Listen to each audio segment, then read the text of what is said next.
Mula sa pagbibigay ng oportunidad sa edukasyon hanggang sa paghubog ng mga susunod na lingkod bayan, muling pinatunayan ng Santa Elena Municipal Police Station ang tagumpay ng kanilang scholarship program.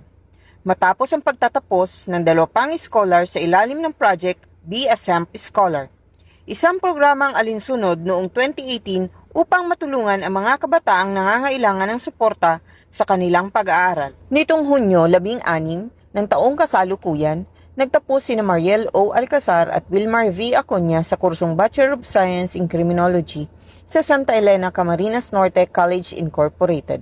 Nagtapos si Alcazar bilang cum laude habang matagumpay namang natapos ni Acuña ang kanyang kurso matapos ang 4 na taong pagsisikap at pagtsatsaga. Ang kanilang tagumpay ay naging posible sa tulong ng Santa Elena Municipal Police Station, Municipal Advisory Group, lokal na pamahalaan, mga pulis at NUP personnel na kusang nag-aambag upang masuportahan ang pag-aaral ng mga scholar. Mas nagbibigay inspirasyon pa ang programa dahil sa kauna-unahang scholar nito na si Bien Luis E. Rebusano na nagtapos noong 2022, na isa na ngayong ganap na miyembro ng Philippine National Police. Patunay lamang ito na ang Project B, a SAMP Scholar, ay hindi lamang nagbibigay ng edukasyon, kundi nagbubukas din ng daan tungo sa tagumpay at paglilingkod sa bayan.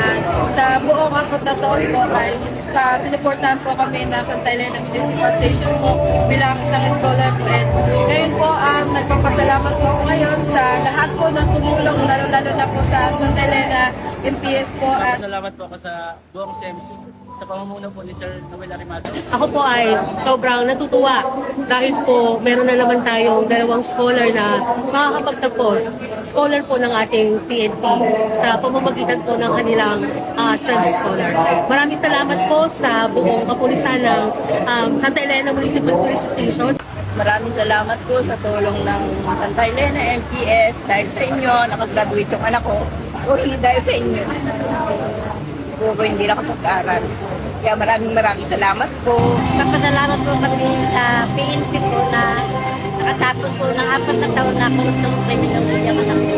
That there would be another more scholars to be part of our society, to be a more productive individual and to be a good contributor to our society. Dalawang scholar namin is nakagraduate na at yung isa pa sa awa ng Diyos talagang cum laude, pumasok na sa pagiging cum laude.